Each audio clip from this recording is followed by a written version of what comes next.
দেখেছি আমার নবী, রহমতের নবী, মায়ার নবী, দয়ার নবীর বাড়ি এইটা, মাঝখানে একটা বাড়ি, তারপরে হলো আবু জেহেলের বাড়ি। কার বাড়ি? মাত্র একটা বাড়ি ওপাশ। হাজী সাহেবকে এখানে নিয়ে আসেন, দেখে এসেছেন কপালে কি কালেমা হয়েছে নাকি? আবু জেহেল কালেমা পড়েছে না। হযরতে বেলাল রাদিয়াল্লাহু তাআলা আনহু 250 মাইল দূরে তার বাড়ি। কালেমা হয়েছে না হয় নাই? কালেমা তাকবীর হয়েছে না হয় নাই? আমরা বেলালের দলে না আবু জেহেলের? বেলালের দলে। কথা বলবেন, এটা একটা ক্লাস, ঠিক না ভাই? ঠিক। একটা আমল শিখে যাবেন, একটা, বেশি না, একটা আমল। আমার কথা না, এই কিতাব বলতেছে। নবীজি বলেন 2000 বছর আগে আমার আল্লাহ তাআলা বলে দিলেন, কুল ইন কুনতুম তুহিব্বুনাল্লাহ ফাত্তাবিউনি ইউহিব্বুকুমুল্লাহ ওয়া ইয়াগফির লাকুম যুনুবাকুম আল্লাহু গফুরুর রাহিম। আমার আল্লাহ তাআলা বলতেছেন, বন্ধু, দুনিয়ার মানুষগুলি আমারে ভালোবাসতে চাই, আমি আল্লাহরে যদি ভালোবাসতে চাই রে বন্ধু, তুমি বলে দাও ওই মানুষগুলোর জীবনের সাথে যেন তোমার জীবনটা লাগিয়ে দেয়। নবীজি 2000 বছর আগে এই কিতাবটা দিয়ে বুঝিয়ে দিলেন যে আল্লাহরে যদি ভালোবাসতে চাও তাইলে ভালোবাসবে কারে? ভালোবাসবে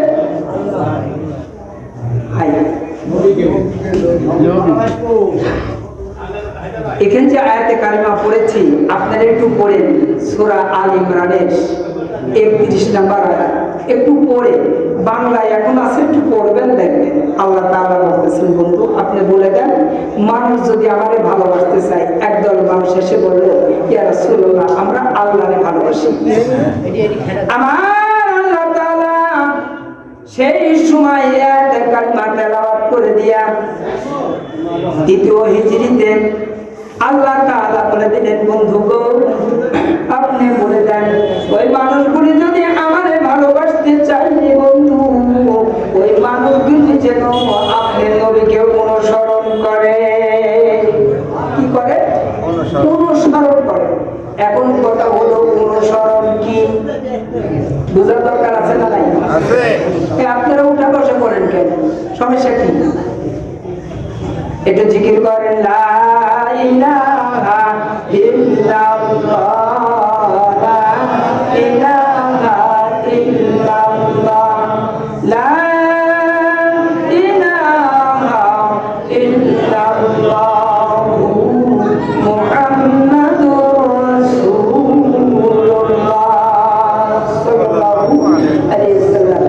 এই মজলিসটা কেমন মজা লাগতেছে না? একটু মজা লাগার কথা বলবো, কথা বলেন যাতে করে এইটা একটু মজা লাগে। এই কথাটুকু বলার দরকার আছে না নাই? আমরা যেমন কথা বলতেছি নবীজির জামানায়, তখন এরকম সাহাবাদের নিয়ে নবীজি একটা মজলিসে কথা বলতেছেন, জোরে বলুন সুবহানাল্লাহ। আজকেও দেখেছি হাদিসটা, হযরতে জাবের রাদিয়াল্লাহু তাআলা আনহু ফরমায়েছেন সুন্দর করে। হযরতে জাবের বলতেছেন, ক্বালা রাসূলুল্লাহ সাল্লাল্লাহু আলাইহি ওয়াসাল্লাম, ইন্না খায়রাল হাদিসি কিতাবুল্লাহি ওয়া খায়রা আহদি। জোরে বলুন আল্লাহু আকবার। হযরতে জাবের বলতেছেন, আমরা সকল সাহাবীগুলি নবীজির যখন কথা শুনতেছিলাম, হযরতে হুসাইন রাদিয়াল্লাহু তাআলা আনহু ছোট মানুষ। কি মানুষ? আমরা ছোট না বড়? ছোট। কথাটা একটু বুঝে বলেন। তাছাড়া যে অবস্থান কি জানেন, এই যে নিজাম চাচা ছিল না, নিজাম চাচা, আমার এখানে কাশেম মামার বাড়িতে একটা ওয়াজ করছিল, আমি ওখানে উপস্থিত ছিলাম। তো উনি একটা কথা বলেছিল, আমার এখনো মনে আছে। আমি মাঝে মাঝে কোনো ওয়াজে গেলেই বলি যে একটা যুবতী মেয়ের বিয়ে ঠিক হয়েছে, বলছে ওই যুবতী মেয়ের নানি আর মাথায় তেল দিচ্ছে আর বলতেছে যে বোন শোন, তুই তো কয়দিন পরে শ্বশুর বাড়ি যাবি, যাওয়ার পর শ্বশুরের আপা করে ডাকবো, শাশুড়ি যে আম্মা করে, ছোট ভাই থাকলে তাহলে ভাইয়ের মতো দেখবো, এরকম মেলা কিছু বোঝানোর পরে বলতেছে সব বুঝেছিস তো? বলছে হ্যাঁ সব বুঝেছি। তো বলছে কি বুঝেছিস? বলছে আর একটা পিঁপড় গেলে 100টা হবে। কারণ আপনারা যদি বড় বলতেছে ও আর নিচের দিক টাকা পিঁপড় বলতেছে, পিঁপড়ের লাইন যাচ্ছে পিঁপড় বলতেছে, তা আপনারা যদি ওইরকম ওয়াজ শুনেন তাইলে আমি যে আয়াতে কারিমা পড়েছি ওটার সাথে কি মিল হবে না? তো কথা বললে একটু বুঝে শুধু উত্তর দিবে। আল্লাহ তাআলা বলেছে তোমার ওই উত্তরটা কিয়ামতের ময়দানে কি হবে জানো? আল্লাহ তাআলা 2000 বছর আগে সুন্দর করে বলে দিলেন।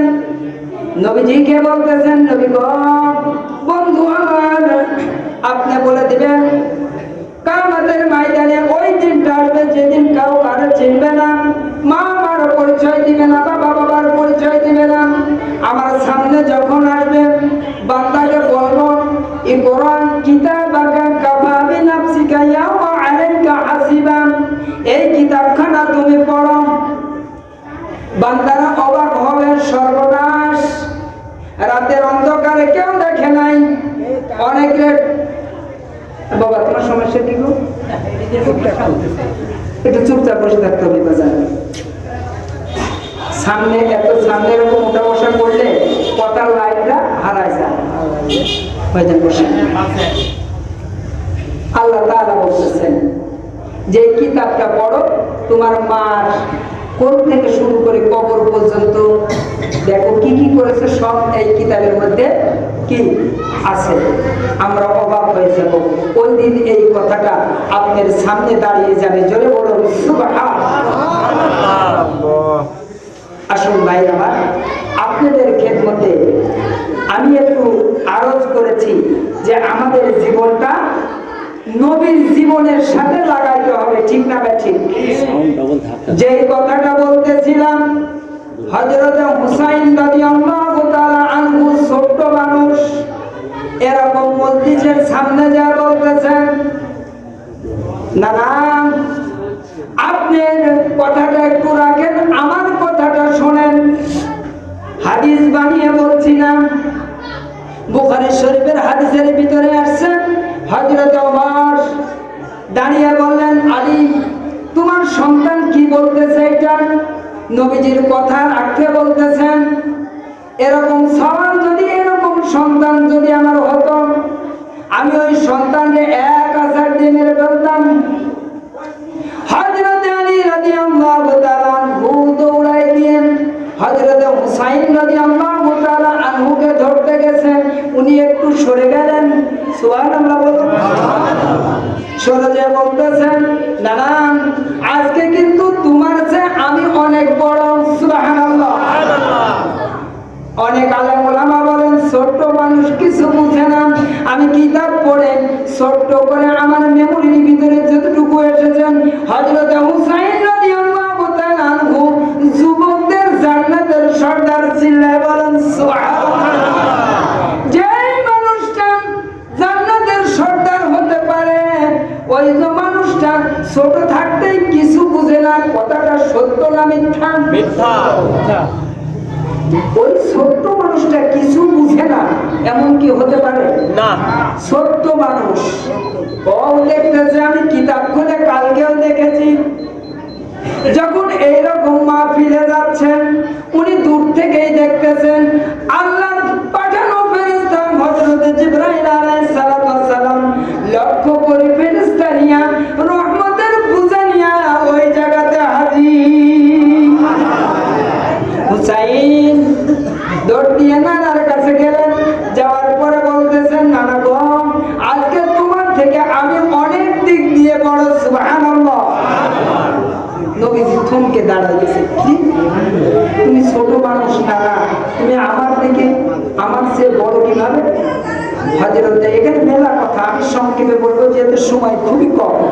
সোনার ভাইরা, শুধু এই মজলিসটা কি দাম এইটুকু বোঝানোর জন্য আপনাদের খেদমতে এই কথাটা এনেছি। হযরতে হুসাইন রাদিয়াল্লাহু তাআলা আনহু বলতেছেন, নানা গো, আপনি সে আমি কোন দিকে বড় শুনবেন কি? নবীজি বলতেছেন, হ্যাঁ নানা বলো। নবীজিকে প্রশ্ন করা হলো। হুসাইন রাদিয়াল্লাহু তাআলা আনহু বলতেছেন, নানা গো, তোমার বাপের নাম কি? আমরাও তো জানি, ঠিক না? ঠিক। নবীজি বলতেছেন, আমার বাপের নাম আব্দুল্লাহ। হুসাইন বলতেছেন, নানা গো, আপনার এই বাবা আব্দুল্লাহকে কয়জন ছিলেন? আমার বাবার নাম কি জানেন নাকি? আমার বাবাকে চিনেন নাকি? আল্লাহ তাআলা ঘোষণা করে দিলেন, কাফেরদের জন্য বাঘ আসাদুল্লাহিল খলিল। সুবহানাল্লাহ। না আপনি বড় না আমি বড়? নবীজি বলতেছেন, এই দিক দিয়ে তুমি বড়।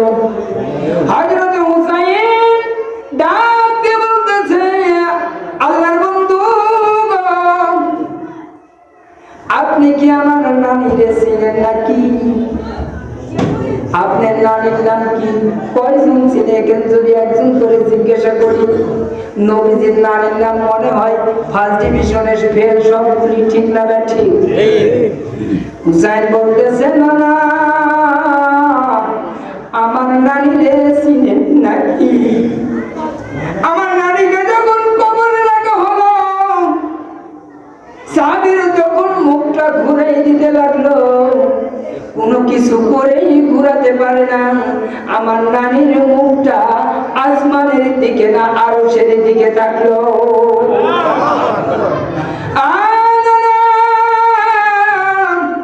আমার নানি এমন নানি গো, এই দুনিয়াতে থাকতে থাকতে আমার আল্লাহ আমার নানিরে তিনবার সালাম দিয়ে দিছে।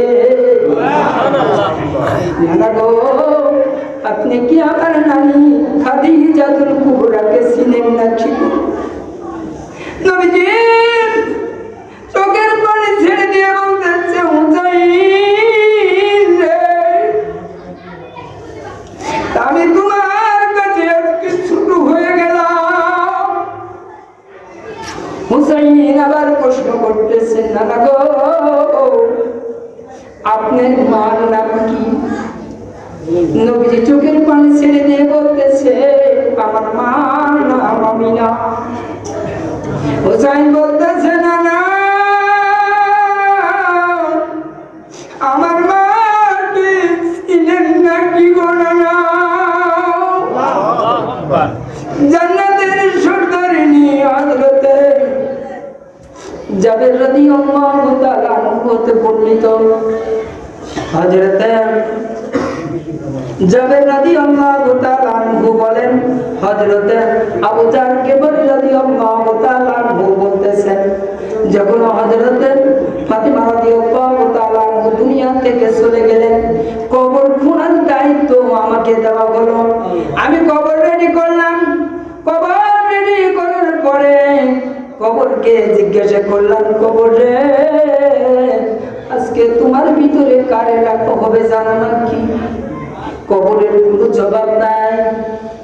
হযরতে আবু জাহল রাদিয়াল্লাহু তাআলা বলতেছেন, আমি বললাম, তোমার ভিতরে আজকে যাকে রাখা হবে, নবীজি কলিজার টুকরা নয়নের মণি হযরতে ফাতেমাতুজ জোহরা রাদিয়াল্লাহু তাআলা বুকে রাখা হবে।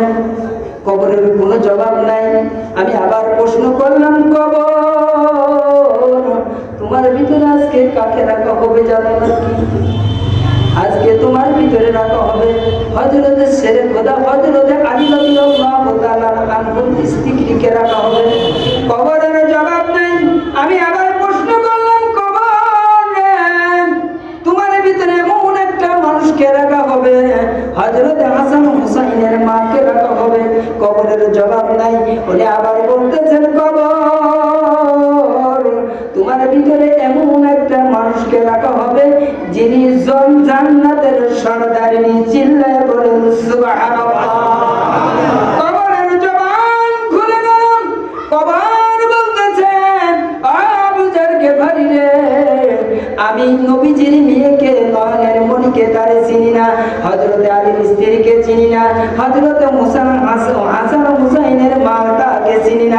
জান্নাতের সর্দারিনীকে আমি চিনি না। আবু জাহল গিফারি রে, আমি একমাত্র চিনি যার সাথে নবীজির আখলাক আছে, যার সাথে নবীজির মহব্বত আছে, যার ভিতরে আমল আছে, তারে আমি চিনি। এই জন্য লেখক সুন্দর করে বললেন, মায়ার নবী, দয়ার নবী গো, আপনি নবী মোর জীবনের জীবন, আপনি নবী মোর জীবন সাথী, অন্ধকার কবরের বাতি, আপনি ছাড়া মোর বাঁচে না জীবন, আপনি ছাড়া মোর বাঁচে না জীবন, আপনি ছাড়া মোর বাঁচে না জীবন। জোরে জোরে বলুন মারহাবা। বন্ধুরা আমার, আপনারা বলতেছিলাম হযরত হুসাইন বললেন, আমার মাকে আপনি ছিলেন নাকি? নবীজি কান্নার সুরে বললেন, হুসাইন তোমার কাছে আমি এবারও ফিরে গেলাম। হযরত হুসাইন বলতেছেন, নানা গো, আপনি আমার নানাকে চিনেননি? জোরে বলুন সুবহানাল্লাহ। হযরত হুসাইন বলতেছে, নানা গো, তুমি আমার নানারে চিনো নাকি? নবীজি কথার জবাব দিতে না পেরে হযরত হুসাইনকে বুকের সঙ্গে জড়ায় ধরে বললেন, হুসাইন রে, আজকে তোমার কাছে আমি হেরে গেলাম। নবীজি বলতেছেন, আবু জাহল গিফারি রাদিয়াল্লাহু তাআলা আনহু ফরমান, হযরত আলী ইবনে আব্বাস রাদিয়াল্লাহু তাআলা আনহু ফরমান, ওই মজলিসটা ছিল এমন মজলিস, সেই মজলিসে আল্লাহর রহমত নাজিল হতেছিল। আপনাদের কাছে প্রশ্ন হলো, ওই মজলিসে যদি আল্লাহর রহমত নাজিল হয়, ওই মসজিদেও কোরআন এইরকম করে বোঝানো হচ্ছিল, কোরআন পড়া হচ্ছিল, আজকের মজলিসেও কি পড়া হয়? বুঝেন নাই? এখন কিসের কথা বলা হচ্ছে? এই